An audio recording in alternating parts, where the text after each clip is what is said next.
Hello welcome back to our channel Ayurveda beauty tip.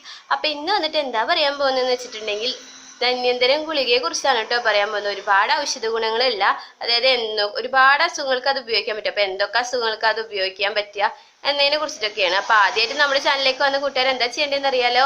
Please subscribe my channel, like and share. അപ്പോൾ നമുക്ക് വേഗം വീഡിയോയിലൊക്കെ എടുക്കാം. നമ്മുടെ ധന്വന്തരം ഗുളിക ഫസ്റ്റ് എടുക്കാം. എന്നിട്ട് അതിൻ്റെ ഔഷധ പ്രയോഗങ്ങളെ കുറിച്ചും അതുപോലെ തന്നെ അതിൽ ഉപയോഗിച്ചിരിക്കുന്ന മരുന്നുകളെ കുറിച്ചും സംസാരിക്കാം. അപ്പം ആദ്യം നമുക്കിതിൽ ചേർത്തിരിക്കുന്ന മരുന്നുകളെ കുറിച്ച് പറയാം. ഇതിൽ പുത്തിരിച്ചുണ്ടവേര് ചേർത്തിട്ടുണ്ട് കേട്ടോ. അതുപോലെ ചെറുവഴുതനങ്ങളുടെ വേരും ചേർത്ത്. ഇതൊക്കെ ഔഷധങ്ങളായിട്ടുള്ള ചെടികളാണ് കേട്ടോ, ഔഷധ സസ്യങ്ങളാണ്. അതുപോലെ തന്നെ ചുക്ക് ചേർത്തിട്ടുണ്ട്, ജീരകം ചേർത്തിട്ടുണ്ട്, കടുക്കത്തോണ്ട് ചേർത്തിട്ടുണ്ട്, കരിയാത്ത എന്ന് പറഞ്ഞിട്ടുള്ളൊരു ഇതുണ്ട്, ഔഷധമാണത്, അതും ചേർത്തിട്ടുണ്ട്. അതുപോലെ തന്നെ ദേവതാരം പനിനീരിലാണ് കേട്ടോ. ഇത് ഏകദേശം കാച്ചി കുറുക്കിയെടുത്ത് പനിനീരിലൊക്കെയാണ് ചേർത്തിട്ട്. അതുപോലെ പച്ചക്കർപ്പൂരം അങ്ങനെയുള്ള ഔഷധങ്ങളൊക്കെ ചേർത്തിട്ടുണ്ട്. പിന്നെ ഇത് അതായത് ഈ ഔഷധം ഗുളികയാണല്ലോ, അപ്പൊ ഇത് ഉരുട്ടിയെടുക്കുന്നത് അതിനൊക്കെ ഓരോ കണക്കുകളൊക്കെ ഉണ്ട് കേട്ടോ. അപ്പൊ അതിലെങ്ങനെ കണക്ക് ആയുർവേദത്തിലൊക്കെ എങ്ങനെയാ പറയുന്നത് വെച്ചാൽ കുന്നിക്കുരു പ്രമാണം എന്നൊക്കെയാണ് പറയുന്നത്. അതായത് കുന്നിക്കുരുവിന്റെ വലിപ്പത്തിൽ അത്രയും ചെറുതായിട്ടുള്ള ഗുളികകളൊക്കെയാണ് ഉപയോഗിക്കുന്നത്. ഇതിപ്പോ ഞാൻ എടുത്തിരിക്കുന്നത് രാജ ആയുർവേദ ആണ് കേട്ടോ. അപ്പൊ ഇവിടെ നമ്മുടെ ഹോസ്പിറ്റലിൽ അതാണ് മെയിൻ ആയിട്ട് ഉപയോഗിച്ച് വരുന്ന മെഡിസിൻ. അപ്പൊ അത് തന്നെയാണ് ഞാൻ എടുത്തിരിക്കുന്നത്. വളരെ നല്ല മരുന്നുകളാണ് കേട്ടോ അവരുടെ. അപ്പൊ അതുകൊണ്ട് നമ്മൾ എപ്പോഴും അവരുടെയാണ് എടുക്കാറ്. പിന്നെ ഇനി ഇത് എന്തൊക്കെ അസുഖങ്ങൾക്കാണ് അത് ഉപയോഗിക്കാൻ പറ്റുക നോക്കാം. ഇത് ഞാൻ മനസ്സിലാക്കി കൊടുത്തോളം നമുക്കിത് വീട്ടിൽ സ്റ്റോക്ക് ചെയ്യാൻ പറ്റുന്ന ഒരു മരുന്നാണ്. എപ്പോഴും നമുക്ക് ഇത്യാദി അസുഖങ്ങളൊക്കെ ഉണ്ടാവും. അപ്പൊ നമുക്ക് എന്തൊക്കെ അസുഖങ്ങളാന്ന് നോക്കാം. നമുക്ക് വീട്ടിൽ എപ്പോഴും ഉണ്ടാവുന്ന ഒരു പ്രശ്നമാണ് ചുമ ഇല്ല, എപ്പോഴും നമുക്ക് ഒരാൾക്ക് അല്ലെങ്കിൽ ഒരാൾക്ക് എപ്പോഴും വീട്ടിൽ ഉണ്ടായിക്കൊണ്ടിരിക്കുന്ന ഒരു അസുഖമാണ്. അപ്പൊ ഇത് അതിന് കഴിക്കാം കേട്ടോ. അപ്പൊ നമ്മൾ വെറുതെ ഒന്ന് കഴിച്ചാൽ, വെറുതെ കുറച്ച് ചൂടാറിയ വെള്ളത്തിൽ ഇങ്ങനെയുള്ള ബുദ്ധിമുട്ടുള്ള ഒരു സമയത്ത് കഴിച്ചാൽ മതി. നമുക്ക് 2 നേരമായിട്ട് കഴിക്കാം. അപ്പൊ തന്നെ നല്ലൊരു ആശ്വാസം ഉണ്ടാവും. അതുപോലെ ശ്വാസം മുട്ടല്, എക്കിട്ടം, വായുവിലക്കം, ഛർദില്, അരുചി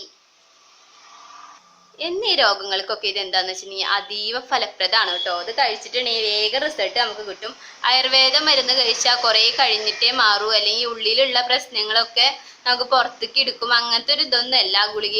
നമ്മുടെ ആയുർവേദത്തിൽ എന്ന് വെച്ചിട്ട് 2 തരത്തിലുള്ള ചികിത്സാ രീതികളാണ് മെയിൻ ആയിട്ടുള്ളത്. ഒന്ന് ശോധനം, ഒന്ന് ശമനമാണ്. അപ്പൊ ശോധനം എന്ന് വെച്ചിട്ടുണ്ടെങ്കിൽ ഉള്ളിലുള്ള പ്രശ്നങ്ങളൊക്കെ നമുക്ക് പുറത്തേക്ക് എടുത്ത് കളയുന്നതിനാണ് ഈ ശോധന ചികിത്സ എന്ന് പറയുന്നത്. ശമനം എന്ന് വെച്ചിട്ടുണ്ടെങ്കിൽ നമ്മൾ മരുന്ന് കൊടുത്ത് അസുഖത്തെ ശമിപ്പിക്കുകയാണ്, അതായത് അസുഖത്തെ മാറ്റിയെടുക്കുകയാണ്. അപ്പൊ അങ്ങനെ എല്ലാം പുറത്തേക്ക് വരും. ഇപ്പൊ മുഖത്ത് എന്തെങ്കിലും കുരുക്കളൊക്കെ ഉണ്ടായിരുന്നെങ്കിൽ എല്ലാവരും പറയുന്നതാണ്, നമ്മളിപ്പോ ആയുർവേദ ഡോക്ടേഴ്സിനൊക്കെ കാണിച്ചിട്ടുണ്ടെങ്കിൽ ഉള്ളതൊക്കെ പുറത്തേക്ക് വന്നിട്ടേ മാറുള്ളൂ. അങ്ങനത്തതൊന്നും ഇല്ല കേട്ടോ. അത് നമ്മളൊരു തെറ്റിദ്ധാരണയാണ്.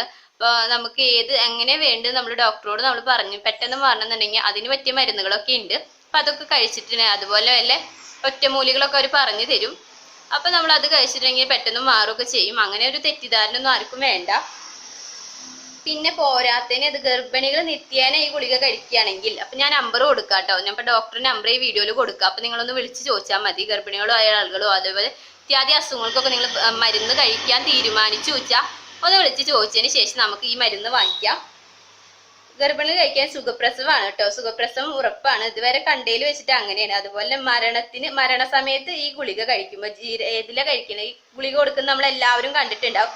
അത് അതായത് നമ്മളിങ്ങനെ ശ്വാസം ഇങ്ങനെ വലിച്ചു വിടില്ലേ, അപ്പൊ പെട്ടെന്ന് ആത്മാവ് നമ്മളിൽ നിന്ന് വിട പറഞ്ഞു പോകുന്നതിന് മരണസമയത്ത് അയാൾക്കൊരു കിട്ടുന്നതിന് വേണ്ടിയിട്ടൊക്കെയാണ് ഇങ്ങനെ ചെയ്യുന്നത്. അപ്പൊ ജീരകാരിഷ്ടത്തിലാണ് കേട്ടോ അത് കൊടുക്കുക. ജീരകാരിഷ്ടത്തിൽ പൊടിച്ചിട്ടാണ് കൊടുക്കേണ്ടത്. അപ്പൊ നിങ്ങൾക്ക് ഇത്യാദി കാര്യം സംശയം ഉണ്ടെങ്കിൽ ഞാൻ മുമ്പ് പറഞ്ഞത് മറക്കണ്ട.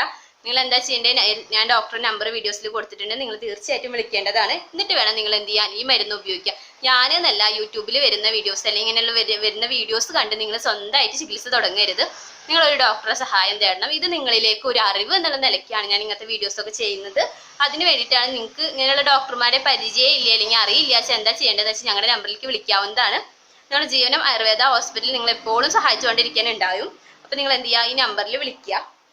അതുപോലെ ജീരകവെള്ളത്തിലോ അല്ലെങ്കിൽ തേനിലോ യുക്തമായ ഔഷധങ്ങളിലോ, അല്ലെങ്കിൽ ജീരകവെള്ളത്തിലും തേനിലാണ് സാധാരണയായിട്ട് പറയാറ്. അല്ലെങ്കിൽ ഞങ്ങൾ പറഞ്ഞു തരാം നിങ്ങൾ ഏത് ഔഷധത്തിലാണ്, നിങ്ങൾക്ക് എന്താണ് ബുദ്ധിമുട്ട് അനുസരിച്ച് അല്ലെങ്കിൽ അസുഖത്തിന്റെ വ്യാപ്തിയൊക്കെ അനുസരിച്ച് നമുക്ക് തീരുമാനം എടുക്കാവുന്നതാണ്. അപ്പൊ നിങ്ങൾ വിളിച്ചോളൂ. എന്നിട്ട് വേണം നിങ്ങൾ അതിനെക്കുറിച്ച് തീരുമാനം എടുക്കാൻ വേണ്ടിയിട്ട്. അപ്പൊ ജീരകവെള്ളത്തിലും തേനിലൊക്കെയാണ് ഈ ഗുളിക കഴിക്കേണ്ടത്. 1 2 ഗുളിക 2 3 നേരം തവണകളായിട്ട് കഴിച്ചാൽ മതി കേട്ടോ. അതുപോലെ തന്നെ നമുക്ക് ഒരു ഗുളിക കഴിച്ച് ഒരു 5 മിനിറ്റ് കഴിഞ്ഞിട്ട് ഇനിയും ഇങ്ങനത്തെ വീണ്ടും ഒരു ഡോസും കൂടെ കൊടുക്കാം. അങ്ങനെയും ഈ മരുന്ന് കഴിക്കാം. അപ്പൊ ഇന്നത്തെ വീഡിയോ നിങ്ങൾക്ക് ഇഷ്ടമായി വിചാരിക്കുന്നു, ഉപകാരപ്രദമായി എന്നും പ്രതീക്ഷിക്കുന്നു. അടുത്തൊരു നല്ല വീഡിയോ നമുക്ക് വീണ്ടും കാണാം. പിന്നെ ഞാൻ പറയാൻ വിട്ടുപോയ കാര്യം എന്താണെന്ന് വെച്ചാൽ, ഞാൻ എപ്പോഴും പറയുന്നതാണ്, ഞങ്ങളുടെ ഓൺലൈൻ ക്ലാസ്സുകളിലേക്ക് നിങ്ങൾക്ക് ഇങ്ങനത്തെ പഞ്ചകർമ്മ നഴ്സിംഗ് കോഴ്സിനെ കുറിച്ചോ അതുപോലെ തെറാപ്പിസ്റ്റിനെ കുറിച്ചോ എന്തെങ്കിലും അറിയാനോ പഠിക്കാനോ ആഗ്രഹം ഉണ്ടെങ്കിൽ തീർച്ചയായും നിങ്ങൾക്ക് ഈ നമ്പറിൽ വിളിക്കാവുന്നതാണ്.